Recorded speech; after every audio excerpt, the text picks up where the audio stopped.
Hello les amis, j'espère que vous allez bien. Nouvelle vidéo Planète Rock et cette fois-ci consacrée au studio mythique Hipgnosis, le studio qui a marqué les années 60 jusque dans les années 80. Alors, c'est parti.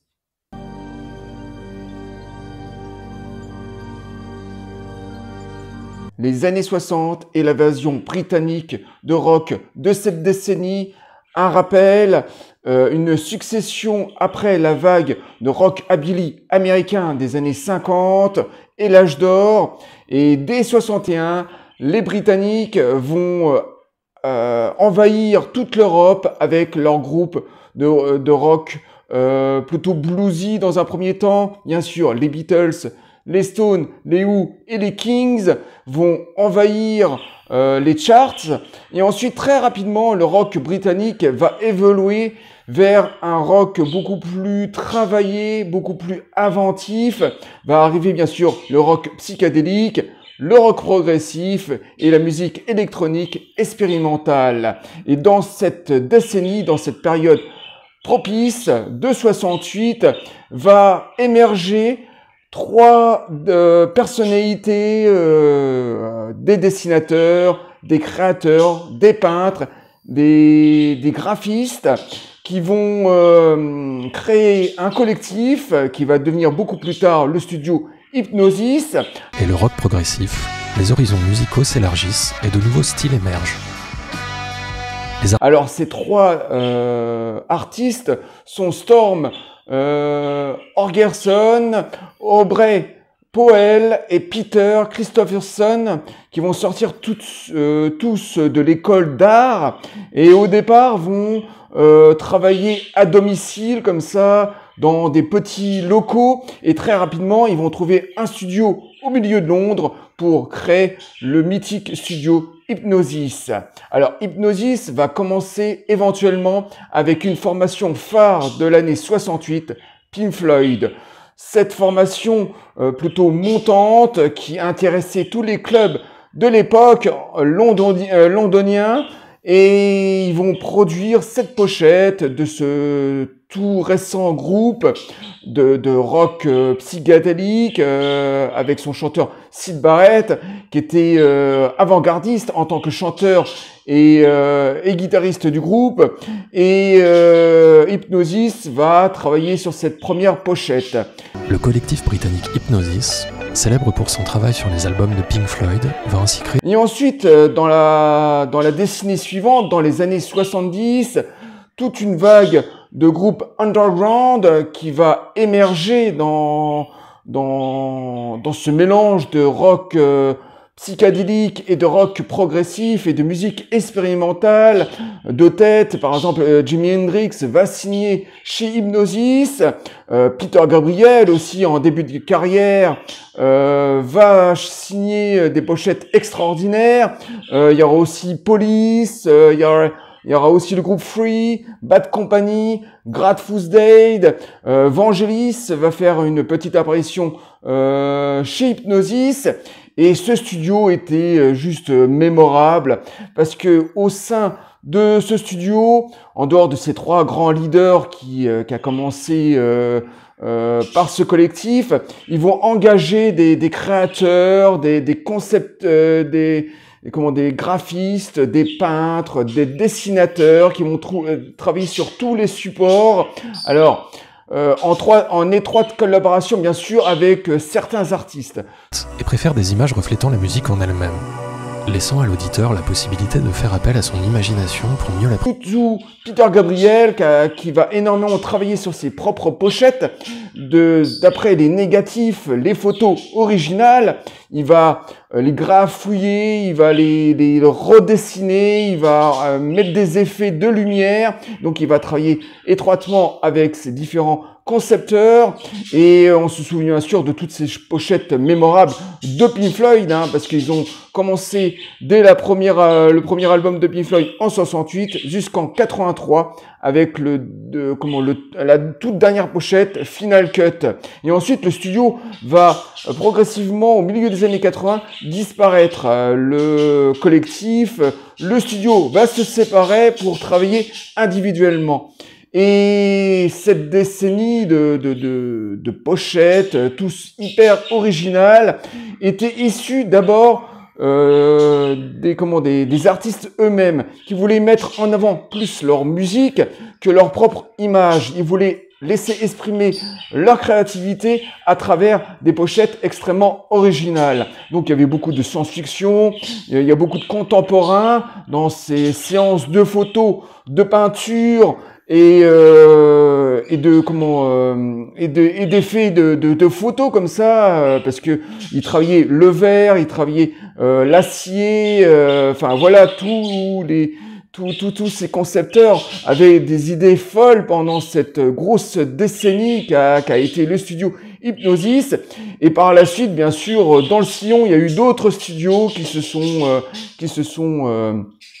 mis dans le sillon, surtout des studios américains qui travaillaient dans le même état d'esprit avec beaucoup d'originalité et laissaient exprimer la créativité de tous ces artistes emblématiques.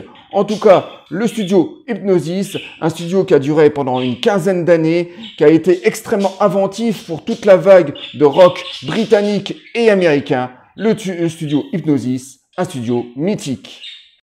Et pour finir, la présentation de ce magnifique livre qui est sorti il y a une quinzaine d'années, Hipgnosis, les pochettes mythiques du célèbre studio, et sur sa façade bien sûr une pochette magnifique du groupe Space, qui était de la musique électronique italien, qui a eu ses heures de gloire. C'est un groupe que j'aime particulièrement sur le côté funky et expérimental.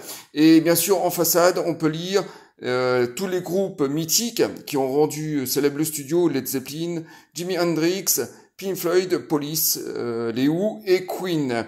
Et vous pouvez voir à travers cette pochette de Space toute l'imagination, toute la science-fiction qui pouvait dégager du studio. On va essayer de tourner un peu les pages. Voilà, un des créateurs qui fait la préface, hein, je crois que c'est Tankerson. Ensuite, une belle photographie de Syd Barrett, hein, sur son premier album solo, hein, d'ailleurs l'unique. Voilà, ça c'est une pochette d'un groupe américain, je me souviens plus du tout du nom. Bien sûr, la pochette du dernier album de Police, voilà, extrêmement travaillée au niveau des couleurs, avec pas mal d'effets. Voilà, quelques photos de Led Zeppelin. Space de nouveau, hein, dans sa pochette originale, parce que la photo de face était légèrement différente, hein. Le personnage a été rajouté à l'intérieur de la voiture. Voilà, les Rolling Stones, qui a fait une séance de photos chez Hipgnosis, hein, pas forcément des pochettes mais des séances photos. Alan Parsons Project, hein, une des pochettes extrêmement travaillées avec pas mal d'effets. Voilà, encore un petit peu de lecture. Bon, un peu d'érotisme, hein, forcément, un peu de provocation. On était dans les années 60 et 70, avec un petit peu de nu comme ça, mais les photos sont superbes, avec des noirs et blancs super travaillés. Ensuite, une petite préface, l'imagination. Ensuite, une des photos pour un des projets de Roger Taylor, le batteur de Queen, hein, qui a sorti quelques albums solo. Donc voilà, un peu de science-fiction. Voilà, on passe les pages, c'est magnifique. Free, hein, le groupe américain. Ensuite, beaucoup de Pink Floyd, hein, forcément, hein, c'est le groupe qui a le plus marqué. Ensuite, Peter Gabriel. Ça, c'est des groupes que je connais pas. Alors, il y a pas mal de lectures, hein, parce qu'il y a quand même pas mal d'anecdotes. Pink Floyd encore, hein, sur des séances photos, hein, connus, moins connus, des affiches de tournée, bien sûr. Voilà. Les Who, King Crimson, ça c'était plutôt les réalisations. Alors là, c'est là toutes les photos, hein, toute l'imagination. Voilà, des photos un peu contemporaines, un peu baroques, un peu très bizarres comme ça. Voilà, Bad Company. Voilà, des superbes photos. Là, c'est un mélange de dessin et de photos avec des effets magnifiques. Bad Company de nouveau, avec qui était un super groupe américain, qui a eu du succès avec Paul Rogers, le chanteur. Voilà. Là, des essais pour un groupe américain. Bad Company encore. Syd Barrett. Voilà, enfin, c'est magnifique, hein, toutes les photos sont répertoriées,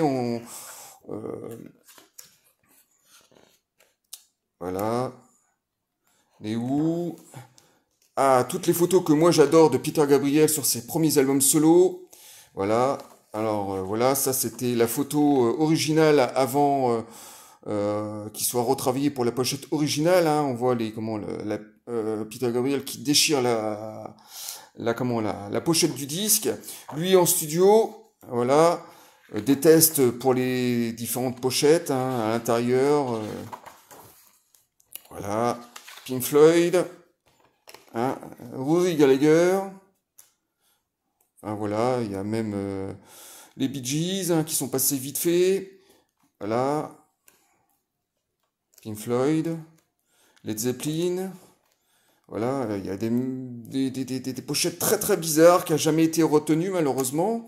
Voilà, pas mal d'effets, d'effets de lumière. Enfin voilà, c'est un magnifique livre avec beaucoup plus de photos que de lecture, mais ce qui n'enlève en rien, bien sûr, à toute la créativité du studio.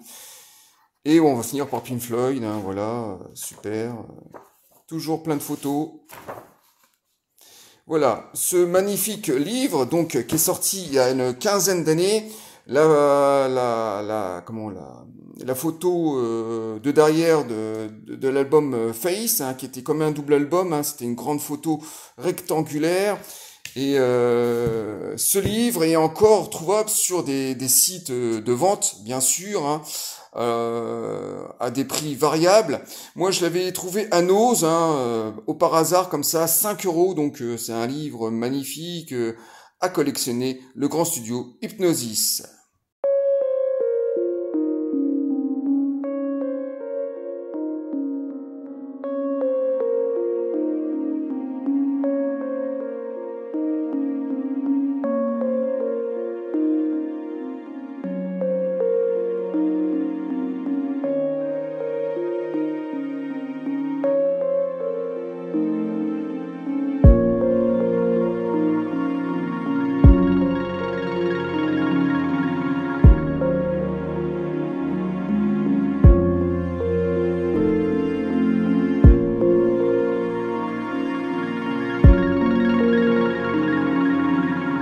Voilà les amis, je viens de terminer cette vidéo consacrée au studio mythique Hypnosis qui a marqué toutes ces époques psychédéliques des années 60 jusqu'au début des années 80. Et moi je vous dis à très bientôt pour une nouvelle vidéo. Bye. Au revoir les amis.